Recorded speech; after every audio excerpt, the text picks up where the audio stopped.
What if your patient's relapse has nothing to do with willpower or even cravings, but something hidden that most clinicians overlook? I'm Dr. Arwen Podesta, board certified in psychiatry, addiction medicine, integrative medicine, and forensic psychiatry.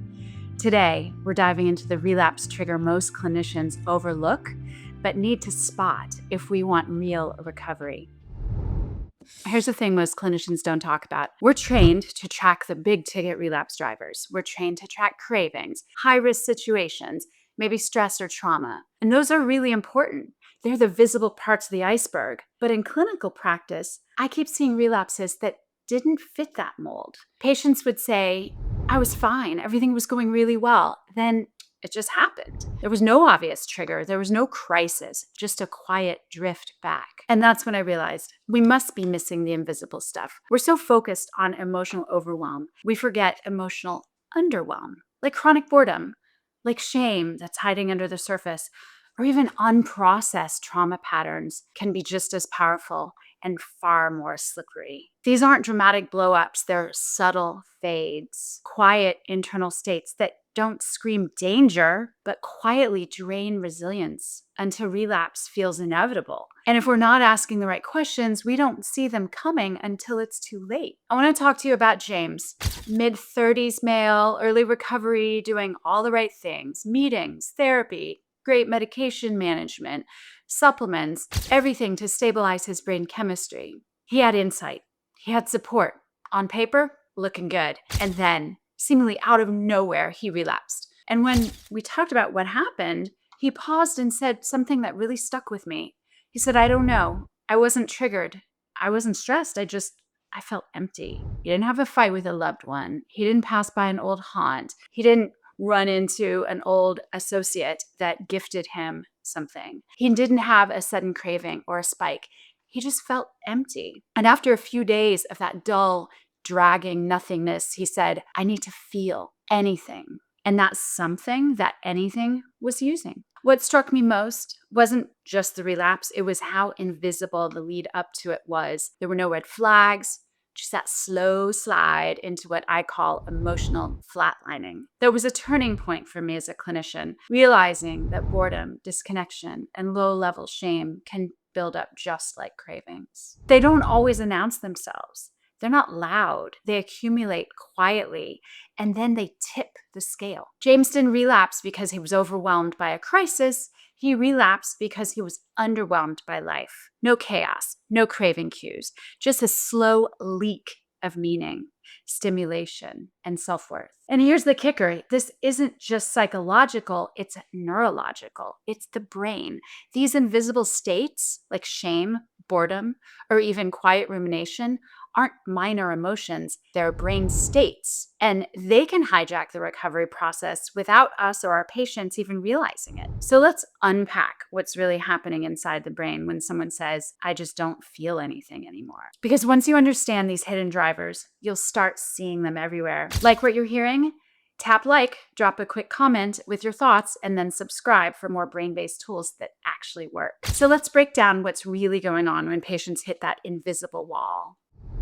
Shame isn't just a feeling, it's a feedback loop. Shame activates the insula and the anterior cingulate cortex, areas involved in pain and self-awareness. And to the brain, shame hurts.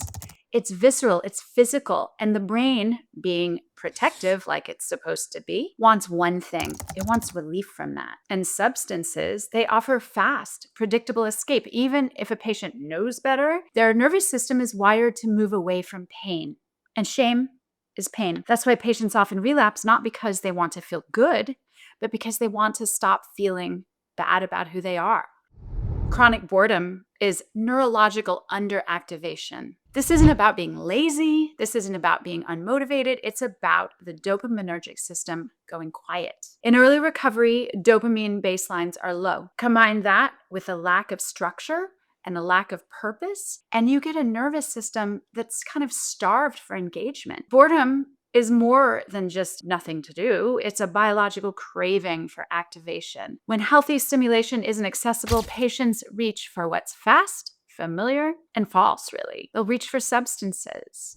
The default mode network fuels rumination. The default mode network, or DMN, lights up when we're not task focused, when we're alone, when we're daydreaming, when we're unstructured. And for trauma survivors, that quiet space becomes a loop of self-blame. Subconscious thoughts like, I'm broken, I'll mess up again, this won't last. It's not harmless reflection, it's distress on repeat. Think of the DMN like a car stuck in neutral on a hill. The engine's running, the wheels are turning, but there's no traction, there's no direction. And without engagement, that car starts to roll backwards. For patients with trauma, that backward drift doesn't feel peaceful, it feels unsafe. And then shame takes the wheel, the thoughts spiral, and what looks like stillness from the outside is actually quiet descent. Shame returns, boredom deepens, and suddenly relapse isn't about craving, it's about relief. So when a patient says, nothing was wrong, they might mean, my brain wouldn't stop whispering things I couldn't bear to hear. Now that you know what's happening under the surface, the next step is beginning shifting how you respond. Because here's the truth. Most relapse plans are built for loud moments, for cravings, for conflict, for chaos. Very few are designed to catch the quiet drift. So I want to change that. I want to get practical. Here's 4 steps you can use to help patients name, track, and respond to these hidden relapse triggers before they build enough weight to pull recovery off course. First, start by helping them name what I call the flatline. Ask them regularly, when do you feel nothing? Not sadness, not anxiety, just blank. That sense of emotional emptiness is often where shame, boredom, or rumination like to hide. It's not just mood, it's a signal. And the more you train patients to notice those gray, flat moments, the more they're going to recognize them as early warnings instead of as just background noise. You might say, let's start tracking those moments when the world feels gray. That might be where the risk starts. Use a boredom inventory. Once they start noticing those patterns, it's helpful to bring in a boredom inventory. This could be as formal as the boredom proneness scale or as simple as a daily check-in log. Ask them to jot down the time of day, what they were doing, how much energy they felt, and what emotions were present. Pretty quickly, you're going to see patterns emerge. Certain windows in the day, unstructured gaps, or environments that consistently lead to understimulation. And here's something worth pointing out. Boredom doesn't always show up as boredom. It sometimes looks like fatigue, like restlessness, like irritation. Next, you want to help them build what I call activation anchors. This isn't about staying busy for the sake of it.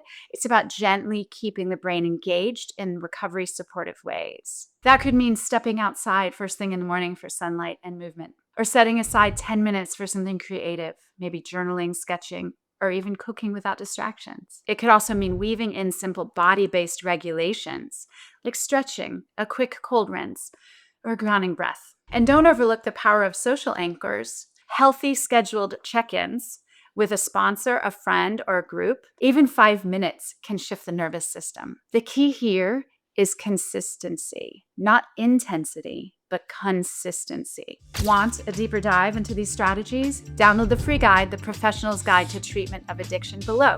It's packed with tools you can use right away. Target the default mode network, the DMN. The DMN drives looping, self-focused thoughts, the kind that fuel rumination and relapse. To interrupt it, mindfulness is powerful. Even 1 minute of breath tracking, a body scan, or sensory grounding can reset the brain. If available, neurofeedback can help retrain the brain towards stability. If patients resist meditation, then use task-based regulation instead. Activities like painting, walking, organizing, or playing music shift focus and pull the brain out of the DMN spiral. Also, a system called heart math is a great alternative.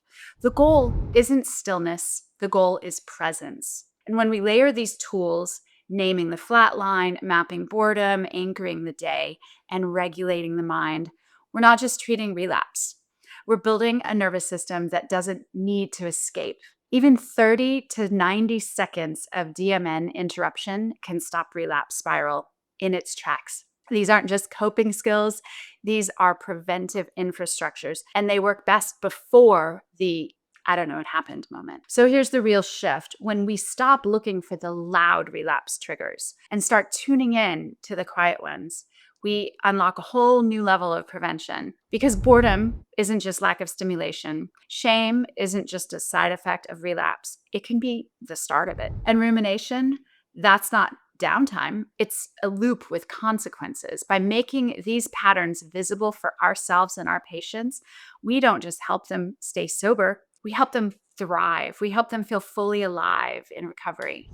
So what's our big takeaway? Not every relapse is loud. Some start in silence with shame, numbness, or the quiet hum of a restless mind. But when we learn to listen to those signals, to recognize flatline states as red flags, to rebuild structure, purpose, and presence, we shift from reaction to prevention. And that's what true integrative recovery looks like. So if a relapse can sneak up quietly, so can disengagement. There's a way to fix that. And it starts in the brain. Click here to watch the next video.